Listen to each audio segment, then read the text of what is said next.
Pessoal, sejam todos muito bem-vindos. Para quem não me conhece, meu nome é Rafael Ferreira. Quero dizer que é um prazer estar aqui com você, compartilhando desse tempo para estudar algo que é tão apaixonante, que é a refrigeração. E hoje eu quero falar um pouco sobre como calcular a eficiência num sistema de refrigeração por compressão a vapor. Vamos lá? Bom, lá no século XIX, acreditava-se que seria possível criar uma máquina térmica 100% eficiente. O que seria isso, Rafael? A mesma quantidade de energia que está sendo fornecida para essa máquina, ela vai conseguir transformar isso 100% em trabalho.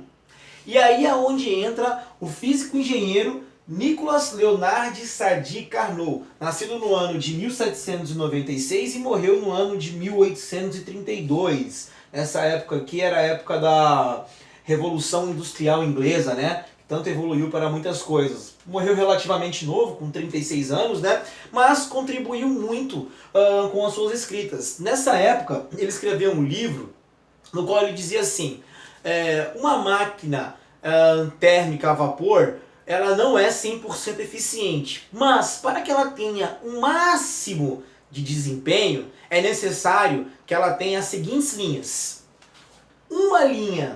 Duas linhas isotérmicas, tá? Então aqui eu tenho duas linhas isotérmicas e duas linhas adiabáticas.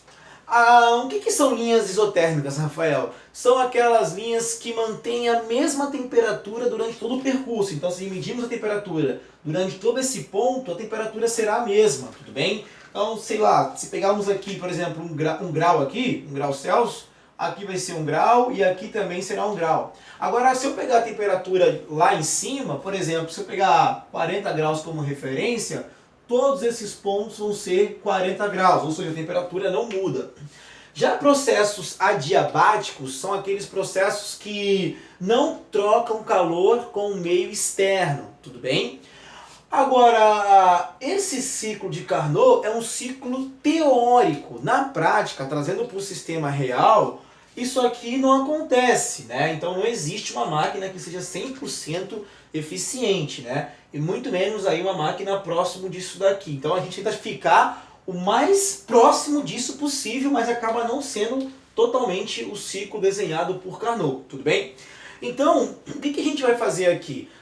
Nós vamos calcular o COP real, vamos calcular o COP de Carnot, tá? Para achar a eficiência da minha máquina, né? Do meu sistema de refrigeração por compressão a vapor. Então vamos lá? Antes disso, só trazendo um pouco mais para a realidade, se a gente for pegar aqui nós temos o evaporador, né? Onde aqui nesse ponto eu tenho uma mistura bifásica de líquido e vapor, certo? Aqui eu tenho maior quantidade de líquido, esse líquido absorve calor, né? Ele começa a evaporar, tudo bem? E aí, depois aqui eu teria o meu compressor, certo?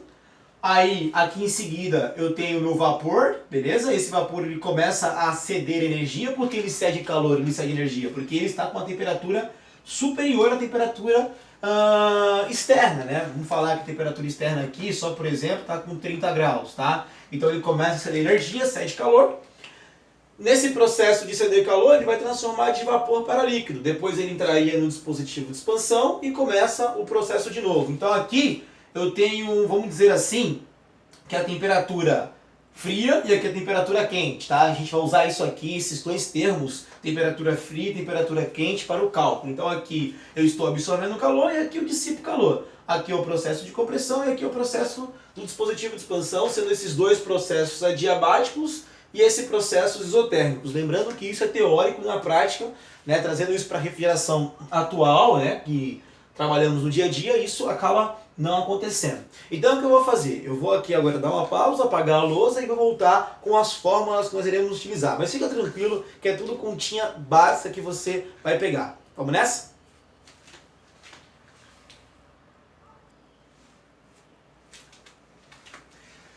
Bom, já com as fórmulas aqui, nós vamos utilizar como exemplo um condicionador de ar cuja capacidade dele é de 9.000 BTU/horas e o consumo é de 0,81 kW.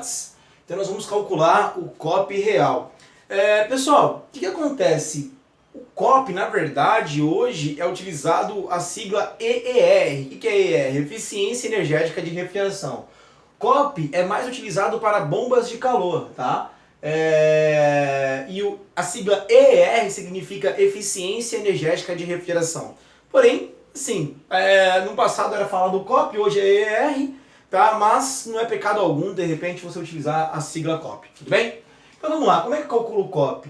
O COP vai ser uma relação da capacidade de refrigeração com o consumo elétrico, ou seja, o quanto de energia eu estou gastando, né, para executar para produzir aquela capacidade de refrigeração, ou seja, o quanto eu estou gastando de energia, tá, para produzir essa capacidade de refrigeração.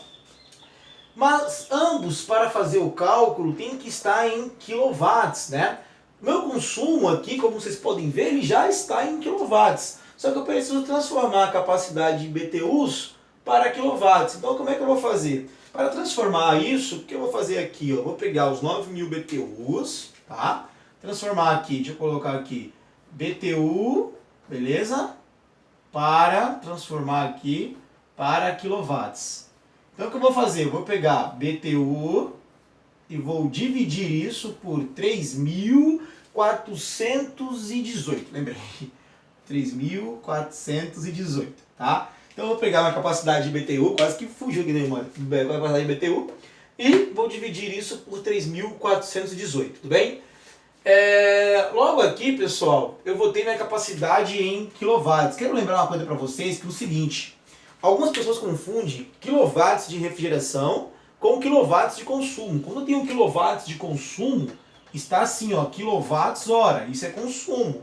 Agora, se eu estou somente em quilowatts, isso aqui é capacidade de refrigeração, tá bom? Não confunda um com o outro, quilowatt hora consumo e quilowatts capacidade de refrigeração. Bom, eu não sou nenhum matemático, né? Então eu vou utilizar a calculadora para auxiliar nessa conta. Então vamos lá. Vou pegar minha capacidade, que é 9.000 BTUs, e vou dividir isso por 3.418, tá? Então vamos lá, vou usar a calculadora aqui. Você pode fazer aí tudo também, tá? E vou dividir isso, 3.418. Logo eu vou ter uma capacidade aqui em quilowatts de 2,63 quilowatts. Beleza? Então só para resumir o que eu fiz aqui, peguei minha capacidade de BTU, converti para quilowatts, né? Para me utilizar aqui, para me achar o COP. Quanto maior o COP, melhor é, tudo bem? Então vamos lá. COP vai ser igual à minha capacidade de refrigeração, já está em quilowatts, que é 2,63. Isso dividido por o meu consumo, que é 0,81. Logo, o meu COP real do meu sistema vai ser o seguinte, ó. Dividido por 0,81, eu vou ter um COP aqui de 3,25. Beleza? Esse aqui é o COP real do meu sistema, do meu condicionador de ar. O que isso tem em relação com o consumo? Só se você tem ideia, para a máquina ter hoje o selo do Inmetro A, esse COP tem que ser acima de 3,20. Então, essa máquina aqui ela já entraria no sistema do Inmetro aí, né, como sendo selo A. Se ela tiver entre 3 a 3,20, é selo B, tá? Essas tabelas você consegue encontrar na internet de forma fácil. Então, isso vai determinar qual é o selo do Inmetro. Bom, já achei o COP real, né? Como já mostrei para vocês, qualquer coisa vocês pausam o vídeo, retorna aí, tá? Para não ficar muito extenso o vídeo, eu não vou repetir esse processo. E vamos gravar isso aqui, eu vou colocar de cantinho, vou pausar mais uma vez o vídeo, que eu vou agora calcular o COP do ciclo de Carnot, que é o COP de Carnot, que é muito tranquilo, muito simples, que vocês vão entender de forma fácil. Vamos lá?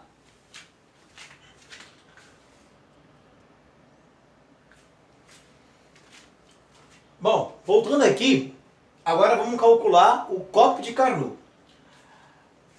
Para obter esse cálculo, eu preciso ter as temperaturas de evaporação e temperatura de condensação do meu sistema de refrigeração. Rafael, como é que eu acho tais temperaturas? Muito simples, né? Temperatura de evaporação, você vai pegar a pressão, né? Vai utilizar a tabela ali de pressão-temperatura, a régua de pressão-temperatura, né? Tem aplicativos, hoje tem até vídeo lá no meu canal, Rafael Ferreira Refrigeração, que eu falo sobre isso. Vai pegar essa temperatura de evaporação, vai pegar a pressão de baixa, né? Vai converter L em temperatura, logo você vai ter temperatura de evaporação. Para obter temperatura de condensação, vai pegar a pressão de alta, vai converter em temperatura, logo você vai ter temperatura de condensação. O que é isso? A temperatura no qual o fluido está condensando, né? E a temperatura de evaporação, a temperatura no qual o fluido está evaporando, tudo bem? Tudo bem, Rafael, entendi. Vamos pegar então uma temperatura de evaporação e condensação aqui, só para a gente ter uma base? Vamos falar então que eu fui lá, já peguei as pressões, converti em temperatura, e eu peguei um valor na temperatura de evaporação. Deixa eu colocar aqui de canetão, vamos ver se melhora. A temperatura de evaporação, eu estou com 1 grau Celsius. E minha temperatura de condensação, vamos falar que eu estou com, sei, 40, vai? 40 graus Celsius. Beleza? Então tenho essas condições aqui. Só que esses cálculos, as temperaturas tem que estar aqui em Kelvin, tá? Então essas temperaturas aqui tem que ser temperatura em Kelvin. Então eu preciso converter de graus Celsius para Kelvin. Ah, Rafael, agora eu desisto. Não, muito simples. Para converter graus Celsius para Kelvin, então vai ser Kelvin é igual a 273 mais graus Celsius. Ou seja, se eu quero saber qual é a minha temperatura em Kelvin, eu vou pegar lá 273 e acrescentar aí a temperatura de graus Celsius. Então, o primeiro passo, eu vou converter minhas temperaturas de Celsius aqui para Kelvin, né? Então, logo eu vou ter aqui, ó, é só eu somar, certo?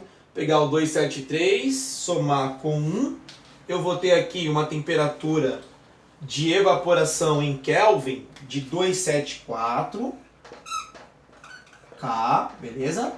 E a minha temperatura de condensação, eu vou ter 313 K. Rafael, calma aí. Da onde saiu esse 313? Eu vou repetir. O que eu fiz? Eu peguei 273 e acrescentei com 40, porque estava em graus Celsius, eu precisei converter para Kelvin. Então eu peguei 40, somei mais 273, logo eu vou ter a temperatura em Kelvin. Mesma coisa que a temperatura de evaporação. Peguei 273, somei mais 1 e vou ter a temperatura de evaporação em Kelvin, que é 274. Bom, agora com os meus valores já em Kelvin, eu consigo trazer isso para o meu copo de Carnot. Então, logo vamos lá. Vamos repetir aqui, não vamos fugir do foco. Copo de Carnot, beleza? Copo de Carnot é igual minha temperatura de evaporação, que é o quê? 274, certo? Dividido pela minha temperatura de condensação, certo? Que é 313, menos, novamente, minha temperatura de evaporação, que é 274, beleza? Aí, o que acontece aqui, pessoal? Fazendo esse cálculo, o que eu vou fazer? Para ficar mais fácil aqui, eu vou trazer isso aqui para baixo, tá? Continuando aqui. Então, eu vou fazer o seguinte. Logo, isso aqui ficou da seguinte maneira, ó. Primeiro eu vou fazer aquela parte de baixo aqui, ó, 313 menos 274, beleza? Então eu vou ter aqui, ó, trazendo aqui para baixo, 274 dividido por 39. Rafael, da onde saiu 39? A subtração aqui, né, de 213 por 74. Aí, pessoal, se eu for pegar isso daqui, ó, que eu vou ter 274 dividido por 39, então o meu COP de Carnot vai ser referente a 7,25, certo? Ou 7,2 aí, para ficar depois da casa, tudo bem? Então, olha só, vou repetir, tá? Temperatura de evaporação dividido pela temperatura de condensação menos temperatura de evaporação. Tudo isso em Kelvin. Então, já os valores em Kelvin aqui, 274 dividido por 313 menos 274. Essa subtração deu um valor de 39. Então, 274 dividido por 39 deu um 7,2. Então, aqui, ó, o copo de Carnot, vou colocar aqui, ó, copo de Carnot, beleza? Carnot, eu escrevi aqui, ó, Carnot, beleza? Copo de Carnot é 7,2, beleza?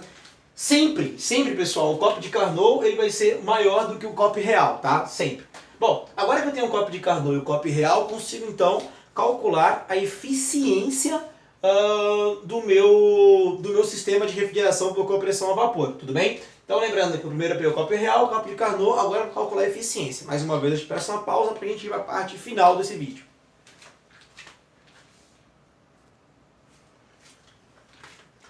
Agora vamos lá, né? Para calcular a eficiência, eu tenho que dividir o cálculo real pelo cálculo de Carnot e multiplicar isso por 100, né? Para me dar um valor, porque a eficiência ela vai dar em porcentagem, por isso da multiplicação por 100. Vamos lá então? Que é simples, né, pessoal? Já para os valores aí agora, a continha de dividir.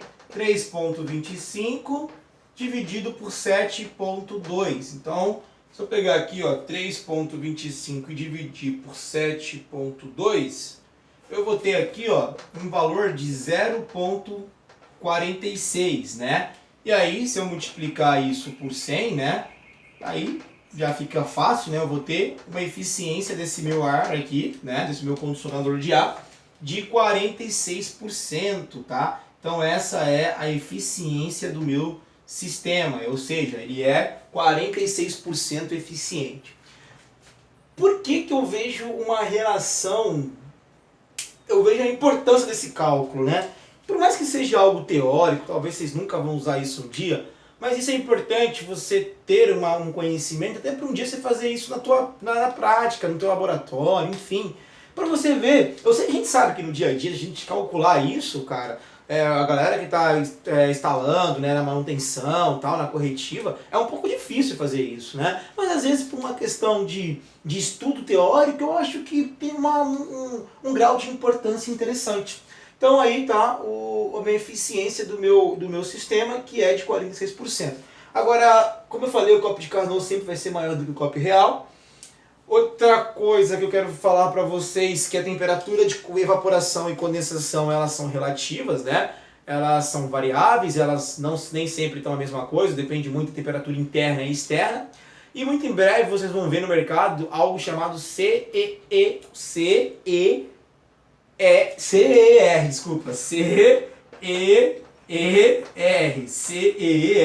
desculpa aí, tá? Sazonal eficiência energética de refrigeração. Por que sazonal? Porque as temperaturas internas e externas nem sempre são a mesma, então depende muito. Esse ER ele pode ser relativo às temperaturas interna e externa, tudo bem?